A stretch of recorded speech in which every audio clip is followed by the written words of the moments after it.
최점순 집사님 아시죠? 또 우리 고길래 권사님도 여러분이 아시죠? 또 우리 오순내 권사님도 잘 아실 텐데, 이 세 가정의 공통점이 하나 있습니다. 부모보다 자식을, 특별히 아들을 먼저 보냈다라는 겁니다. 제가 호주에 있을 때도 집사님 한 가정인데 시드니에 와서 열심히 일해서 집을 사고 뒤에 수영장까지 있는 그런 정원이 좋은 집을 샀는데, 그만 얼마 안 돼서 그 수영장에서 하나밖에 없는 아들이 익사를 당했습니다. 절망이 크죠. 또 고통이 이루 헤아릴 수가 없죠.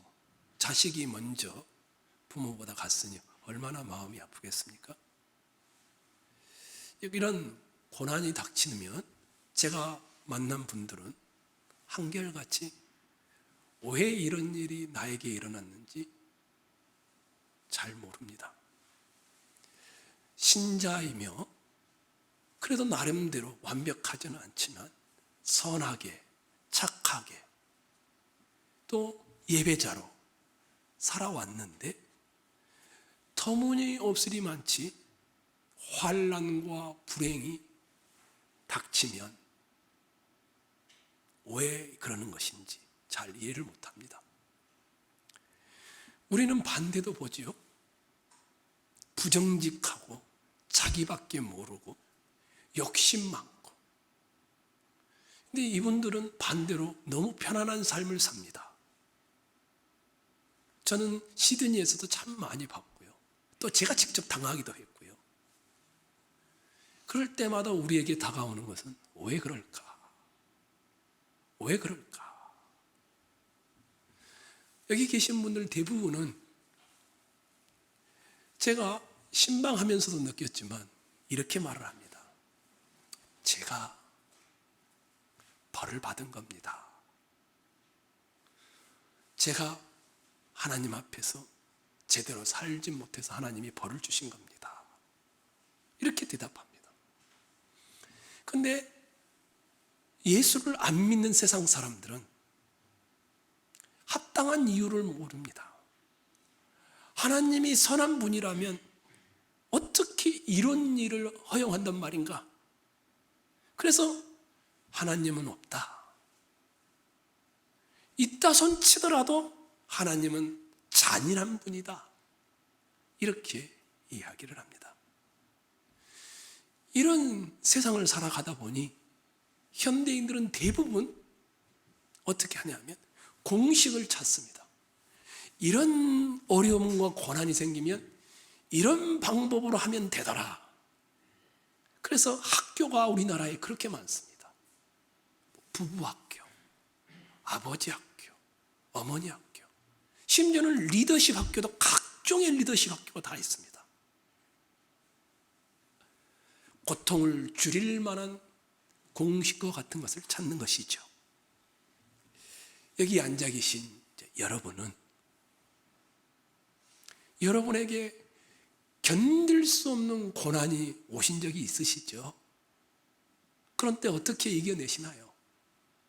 어떻게 하시나요? 오늘 저는 여러분과 욥기 1장과 2장을 통하여 이 이야기를 하려고 합니다. 먼저 여러분들에게, 여러분이 함께 읽었지만 내가 스토리를 잠시 요약해서 알려드리겠습니다. 이스라엘이 있으면 동쪽입니다. 동방에 우스라는 곳에 욥이라는 사람이 살고 있습니다. 이 욥이라는 사람은 이스라엘 사람이 아니고 이방인이었습니다. 그런데 이 욥은 경건하고 정직하고 선한 인물입니다. 욥에 대한 평가를 보면 이 욥은 나무랄 데가 없는 훌륭한 사람입니다. 어디 흠잡을 만한 구석이 하나도 없습니다. 물론 욥이 완벽하다 이런 말은 아닙니다. 욥이 자식들과 함께 범죄하는 걸 보면 그 속에 죄가 있으니까 번제를 드리겠죠. 그런 의미는 아니지만 아무리 보아도 욥은 너무너무 훌륭한 경건한 사람입니다. 게다가 아들이 7명입니다. 딸이 3명입니다. 자식이 고대사회에 많다는 건 뭡니까? 복을 많이 받았다는 의미였습니다. 욥이 얼마나 자상했는지 너무너무 자상한 아빠였습니다. 자녀 한 사람 한 사람을 하나님 앞에서 정성 들여 키우려는 그런 존재였습니다. 뿐만 아니라 하나님을 깊이 경외하는 자였고, 무슨 거래를 하든지 인정이 너무너무 많았고, 더 올라갈 만한 자리가 없을 정도로 성공한 사람이었습니다. 욥의 이 부유함에 대하여 소유물이 얼마인지, 양이 7,000마리입니다. 낙타가 3,000마리입니다. 소가 500결이입니다. 암나귀가 500마리이고요. 수많은 종들이 있었습니다. 그래서 사람들은 다 동방에서 가장 훌륭한 사람 하면 욥을 꼽았습니다. 욥이 얼마나 훌륭한 사람이었는지, 얼마나 경건했는지 한 예를 들어놨습니다. 자식들이 늘 행복한 일이 너무 많았겠죠. 아니면 잔치가 늘 있습니다. 잔치가 끝날 때마다 욥은 자식들과 함께 번제를 드립니다. 혹시나 마음으로 하나님 없는 생각을 했을까 봐. 그 정도로 욥은 경건하고 외적 내적 축복을 다 받아 누리는 그런 사람이었습니다.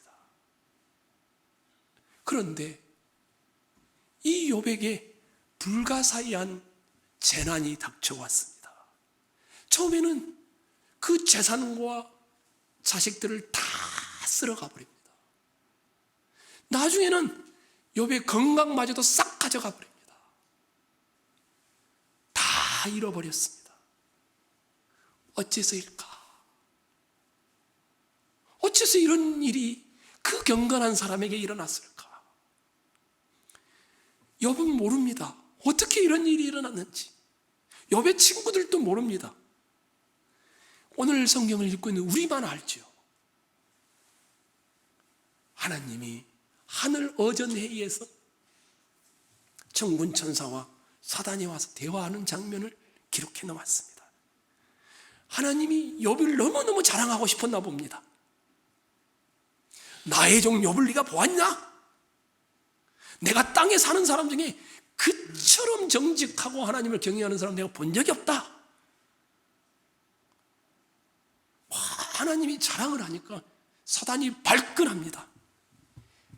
사단이 여호와께 대답하여 이르되 욥이 까닭없이 그러겠습니까?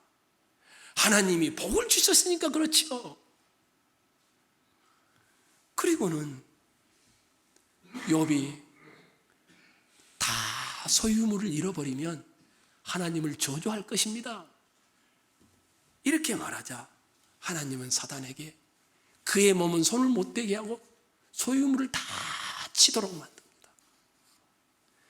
그때 나온 그 유명한 말이, 여러분 제가 잘 알고 있는 말이 여기에 기록되어 있는 것입니다. 얼마나 큰 참사를 겪었습니까? 그 많은 재산을, 자식들을 하루아침에 다 잃었으니. 그런데 이렇게 말하죠.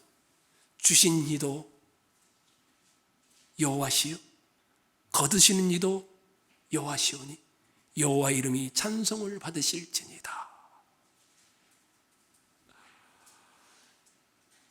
그래서 이제 하나님이 우리 이기현 집사님 읽었던 대로 2장에 가면 거봐, 네가 아무리 그래도 욥이 나를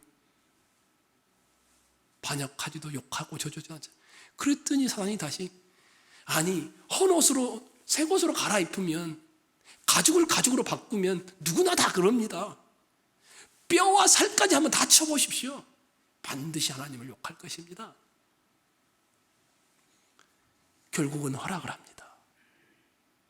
몸뚱아리가 남아난 것이 머리 끝부터 발끝까지 하나도 없습니다. 심지어 그 사랑스러웠던 아내가 하나님을 저주하고 자살해라, 이렇게까지 부추깁니다. 근데 욥은 고통하고 번민은 하지만 하나님의 자리를 떠나지 않습니다. 이게 전체 스토리 내용입니다. 여러분과 함께 이 내용 중에 3가지나 4가지를 살피려고 합니다. 첫 번째는 사단이 하는 일이 뭘까? 사단이 하는 일이 뭘까? 여러분이 9절을 한번 눈으로 봐보십시오. 사단이 여호와께 대답하여 이르되 1장 9절입니다. 욥이 어찌 까닭없이 하나님을 경외하리까? 주께서 그와 그의 집과 그의 모든 소유물을 울타리로 두르심 때문이 아니니까? 주께서 그의 손으로 하는 바를 복되게 하사 그의 소유물이 땅에 넘치게 하셨음이니이다. 이제 주의 손을 펴서 그의 모든 소유물을 치소서. 그래 하시면 틀림없이 주를 향하여 욕하지 않겠나이까? 사단이 지금 뭘 말하고 있습니까? 하나님, 욥이 하나님을 사랑해서 그런 게 아니라 하나님이 주니까 당연히 하나님께 감사하는 거 아닙니까? 사실 욥이 자기를 사랑하는 겁니다. 하나님, 이렇게 말을 하는 것입니다. 사단이 하는 일은 뭘까요? 선한 이들을 미워하고 하나님을 증오합니다. 동기 자체가 처음부터 끝까지 악합니다. 고통을 떠안기길 즐기고 사람들을 괴로워하는 것을 보고 그렇게 보고 싶어 합니다.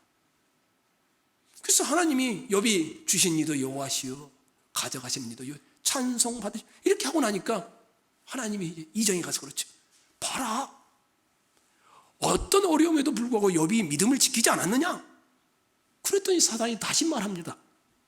가죽으로 가죽을 바꾸며 사람이 그의 모든 소유물로 자기의 생명을 바꿀지라. 무슨 말인가 하면 본체를 치십시오. 그 옷을 찢어봤자 새 옷으로 갈아입으면 그만 아닙니까? 가죽으로 가죽을 바꾸니 피부나 긁어가지고는 진짜 그 사람의 경건을 알 수 없습니다. 뼈와 살을 쳐보십시오. 그래도 욥이 하나님을 저주하지 않을까요? 이러는 것이었습니다. 사단이 하는 일이 뭘까요? 어떻게 해서든지 하나님과 우리 사이의 관계를 깨는 일을 하는 겁니다. 어떻게 해서든지. 이 어떻게라는 말 안에는 고통뿐만 아니라 성공도 포함됩니다. 다른 목적이 없습니다. 하나님과 우리의 관계를 깨는 일을 합니다. 왜 그럴까요? 여러분과 저는 하나님에 대해서 완벽하게 알지 못합니다. 우리는 어떻습니까? 이 예배당 밖에 지금 우리가 지금 11시에 예배 드리는데 앞으로 2시간 후에 시간과 공간을 넘어서 우리는 알 수가 없습니다. 무슨 일이 일어날지. 그렇죠? 사단이 이 틈을 비집고 들어오는 겁니다. 무조건 사단은 하나님을 반대합니다.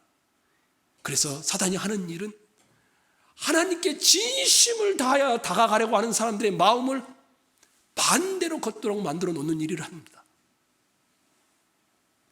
인간을 하나님으로부터 떼어놓는 일을 하는 것입니다. 그게 사단의 삶의 이유이고 목적이고 방향이고 보람입니다. 어떤 일이든지 여러분이 하나님으로부터 분리되고 있다면 사단의 역사가 완벽한 겁니다. 코로나 사태, 사단이 노리는 건 뭘까요? 말하지 않아도 아시겠죠. 하나님의 착한 백성들을 하나님으로부터 멀어지게 하는 겁니다. 교회가 욕을 먹죠. 신천지가 욕을 먹다가. 왜 이렇게 할까요? 위축되게 만들고 신앙 고백이 흔들리게 만들고 이성과 논리의 이름으로 우리로 하여금 주눅들게 만듭니다. 왜요? 하나님으로부터 멀어지게 하는 겁니다. 성도 여러분, 여러분이 어떤 현실에 있는지 저는 정확하게는 모릅니다. 근데 그 현실에 여러분은 하나님을 가까이 하는 것을 막고 있다면 사단이 지금 일하고 있는 겁니다. 여러분과 제가 이것을 기억했으면 좋겠습니다. 사단의 장난감이 되지 않기를 부탁드리겠습니다. 두 번째는 하늘 대화가 벌어지죠. 하나님 그러죠. 제가 이 말을 좋아하는데, 나의 종 욥을 보았느냐? 하나님이 너무 자랑스러워서.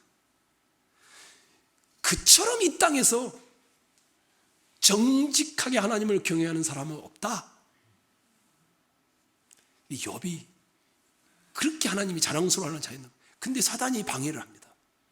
유명한 말을 합니다. 1장 9절을 한번 봐보십시오. 여러분 이번엔 한번 읽을까요? 읽겠습니다. 9절 시작.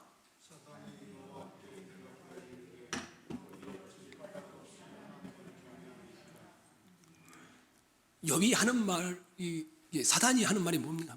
하나님, 욥이 하나님과 지금 거래를 하고 있는 겁니다. 하나님, 욥이 저렇게 이런저런 신실한 행동을 보이는 이유는 하나님이 이런저런 혜택을 주었으니까 그런 겁니다. 욥이 왜 저렇게 예비할까요? 욥이 왜 저렇게 기도할까요? 왜 저렇게 제사를 드릴까요? 왜 저렇게 당신에게 순종할까요? 아니, 하나님이 응답하시고 하나님이 축복해 주시고 하나님이 평안을 주시니까 저런 겁니다. 이 사단이 하는 말이 뭡니까? 하나님, 욥은 하나님 자체를 사랑하는 것이 아니라 주고받는 거래를 하고 있을 뿐입니다. 이 말을 하는 겁니다. 자기가 잘 되는데 하나님을 이용하고 있는 수단이고 도구일 뿐이라는 겁니다. 욥이 하나님을 사랑한 적이 있는 줄 아십니까? 천만의 말씀입니다. 자기를 사랑하는 것이지 하나님을 사랑하는 것이 아닙니다. 제가 한번 증명해 볼까요? 하나님 한번 다 빼앗아 보십시오. 하나님을 저주하나 안 저주하나? 이런 말인 겁니다. 하나님, 욥의 인생을 어둠에 넣어 보십시오. 틀림없이 하나님 당신을 저주할 겁니다. 까닭 없이 하나님을 섬기는 것이 아니다. 자기 이익을 위해 이용하고 있다. 이 말이 가슴을 퉁 쳤습니다. 욥기의 저자는 지금 욥의 상황을 이용해서 욥기를 읽고 있는 여러분과 저에게 묻고 있는 것입니다. 나는 아무 조건 없이 하나님을 사랑하며 섬기는가? 오직 하나님 존재 자체만으로 하나님을 사랑하는가? 아니면 하나님이 뭔가 나에게 잘해주기 때문에 내 병을 고쳐주고 내 가정을 지켜주고 내 소유물을 풍성케 하고 그래도 먹고 살아가게 하니 그분은 나의 신이 될 만해. 그래서 섬기고 있는 것은 아닌가? 제게 물어봤습니다.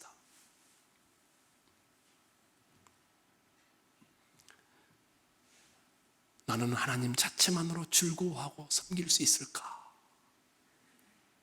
정직하게 솔직하게 말하면 전부는 그렇게 못하고 있는 것 같습니다. 사단의 고소가, 사단의 의문이 나에게도 해당된다라는 말입니다.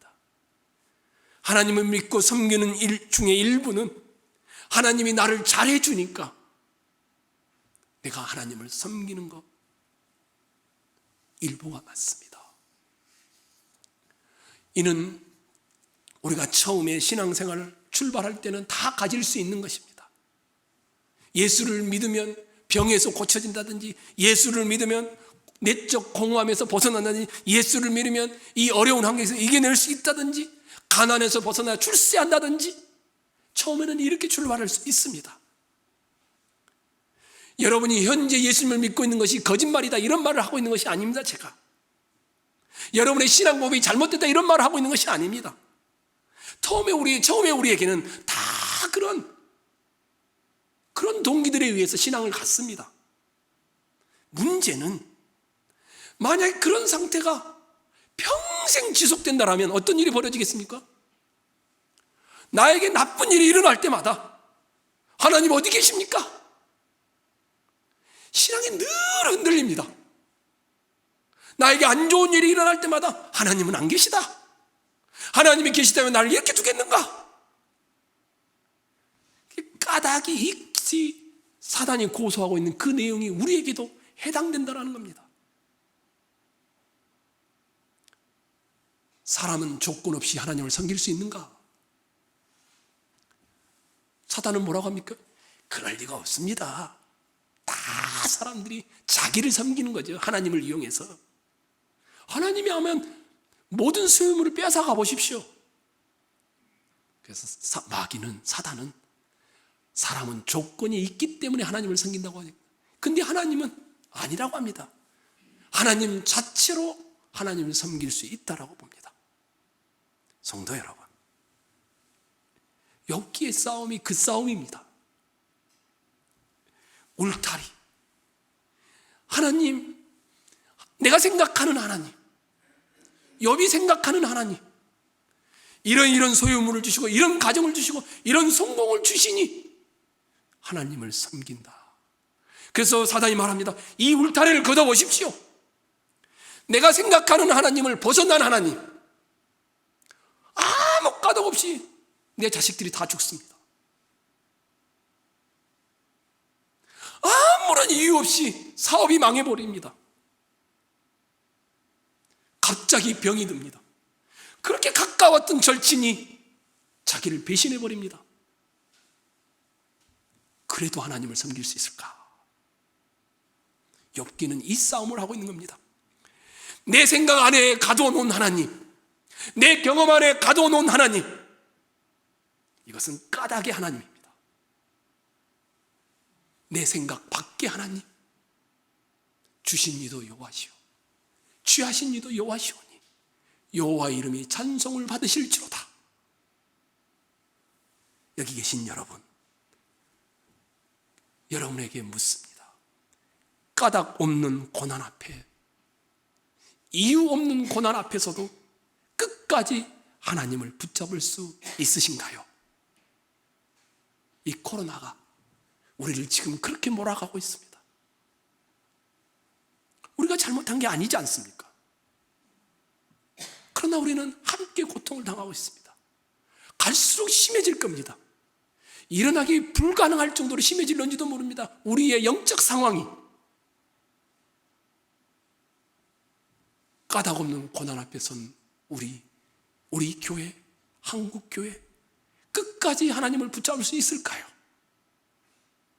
조금 더 실제적으로, 여러분의 모든 소유물을 다 쳐도, 여러분의 자식들이 다 사라져도, 심지어 여러분의 건강까지 없어져도 하나님 자체로 하나님을 섬길 수 있으실까요? 마음으로 한번 고민해 보십시오. 그리고 혼자 하나님 앞에 대답해 보십시오. 세 번째입니다.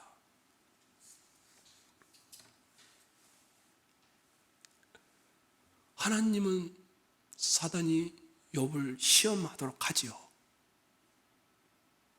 질문이 떠오릅니다. 하나님이 욥의 마음을 몰랐을까? 정말로 하나님을 사랑하는 그 욥의 마음을 몰랐을까? 아니지요. 하나님은 마음을 다 아시죠. 그러면 왜 어째서 하나님은 욥에게 이 시련을 주고 있는 것일까? 이런 질문이 나오죠. 하나님은 사단에게 욥을 맡기면서 몸에 손을 대게 하고 생명만은 건들지 못하게 하면서 시련의 고통을 줍니다. 욥의 마음을 몰랐기 때문이 아니라면, 사랑하는 욥이 하나님을 신실하게 자체로 사랑하는 것을 몰랐기 때문이 아니라면 왜 그랬을까? 저는 이 본문을 보면서 욥의 종들이 막 와서 보고하는 장면에 참 이상한 단어들을 발견하게 됐습니다. 1장 14절, 15절 한번 봐보십시오. 사환이 욥에게 와서 이르되 소는 밭을 가고 나귀는 그 곁에서 풀을 먹는데 스밧 사람이 그 다음에 뭐라고 되어 있습니까? 갑자기 이르러. 17절도 한번 봐보십시오. 그가 아직 말하는 동안에 또 한 사람이 와서 이르되 갈대아 사람이 새 무리를 지어 그 다음에 뭐라고 되어 있습니까? 갑자기.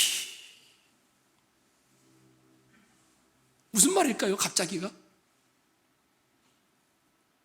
예상치 못했다라는 겁니다. 이유가 없다라는 겁니다. 우리가 아는 이해의 범주와 경험의 범주를 넘어선다라는 겁니다. 갑자기 소유물을 다 잃어, 갑자기 자식들을 다 잃어버립니다.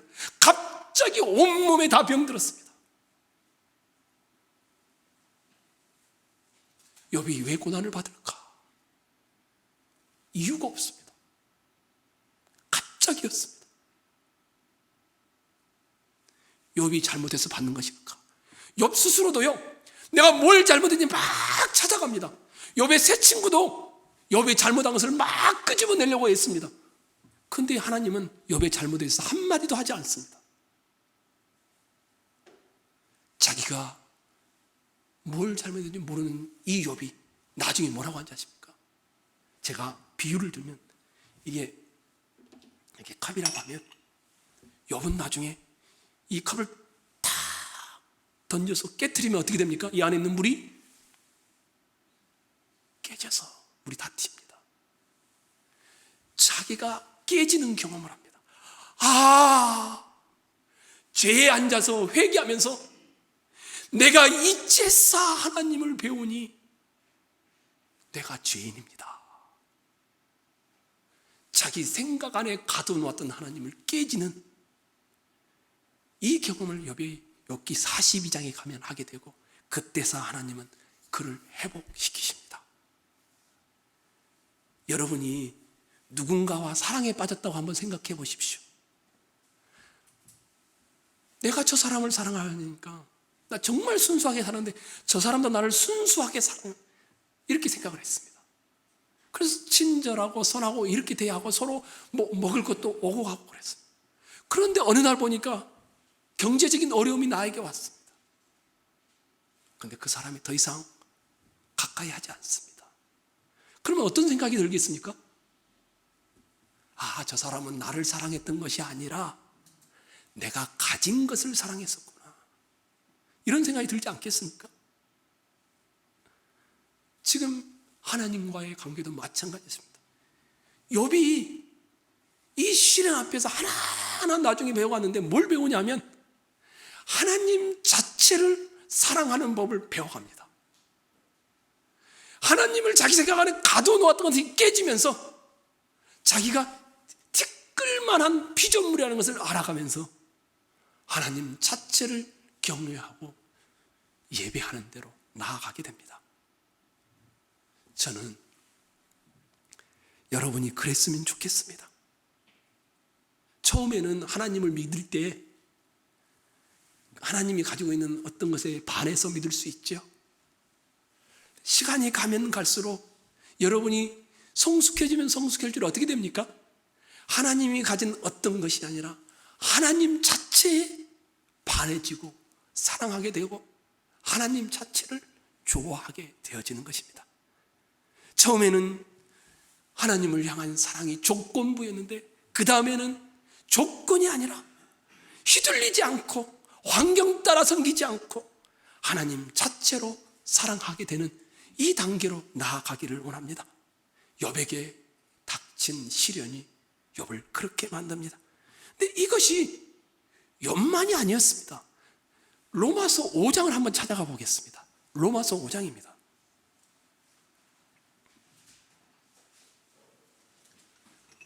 로마서 5장 1절로 4절입니다.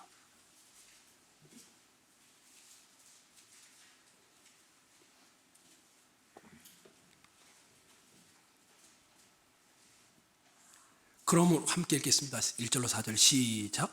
그러므로 우리가 믿음으로 의롭다 하심을 받았으니 우리 주 예수 그리스도로 말미암아 하나님과 화평을 누리자.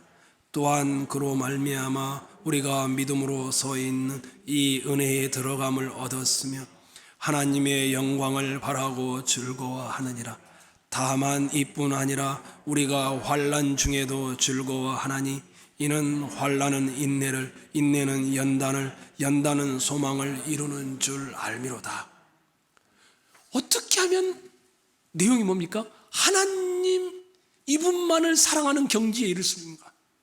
하나님이 자기의 소유를 다 거두어도 하나님만을 사랑할 수 있고, 자기 몸이 병들어도 하나님만을 사랑할 수 있는 이 경지에 이를 수 있는가?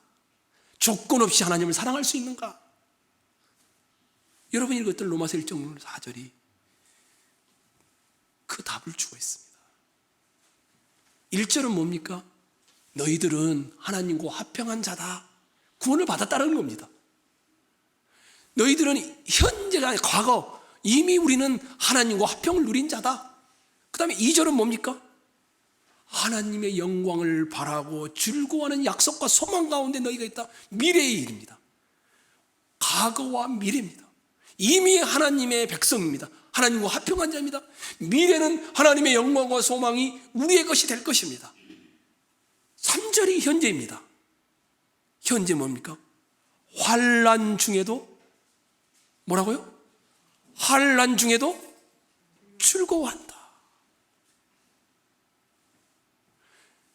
과거와 미래의 영광 이 사이에 현재가 있는데, 이 현재를 뭐라고 표현하냐면 환난이라 이렇게 말합니다. 왜 환난일까요? 그 다음 3절, 4절, 9절 봅시다. 환난을 통해서 뭐가 만들어진다고 합니까? 인내를.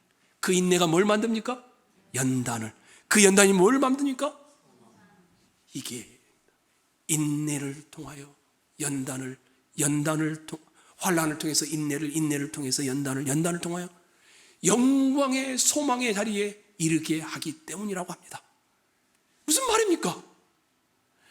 하나님이 까닭없이 섬기는 방법을, 하나님 자체로 즐거워하는 방법을 뭘 주시냐면 시련을 주신다는 겁니다. 시련을 통해 우리를 어떻게 하시냐면 인내하게 만들고 연단을 갖고요, 우리로 하여금 영원한 소망을 만들어가고 그 자리로 간다는 것입니다. 사람이 이해하는 범주를 깨고 하나님의 이해의 범주로 들어갈 수 있는 그 길의 유일한 것이 시련이라는 겁니다. 그래서 현재가 우리에게는 고통과 시련인 것입니다. 성도 여러분 신자로 살면 일생 여러분과 저는 환난 중에 있게 되어 있습니다. 여러분과 저는 일생을 이 환난을 통하여 뭘 배우냐면 인내를 배우고, 인내를 통하여 연단을 배우고, 연단을 통하여 소망을 배워가는 존재로 있는 것입니다. 사단이 욥을 오판하고 있음을 하나님은 잘 알고 있습니다. 그럼에도 불구하고 욥에게는 아직 다듬어야 될 부분이 있었습니다. 그게 뭡니까? 욥은 완벽한 주님의 종이 아니었습니다. 하나님은 하나님의 온전한 종이 된 유일한 방법으로 욥에게 역경과 고난을 통해서 그를 위대한 수준으로 만들어가기로 작정하신 것이었습니다. 욥이 하나님 자체만을 사랑하도록, 조건 없이 사랑하도록, 그래서 진짜 나의 종이 되어지도록 만들기를 원하셨습니다. 그래서 하나님은 하늘나라의 천군 천사들만이 아니라 욥기를 읽게 될 여기 앉아있는 여러분과 저에게도 말하고 있습니다.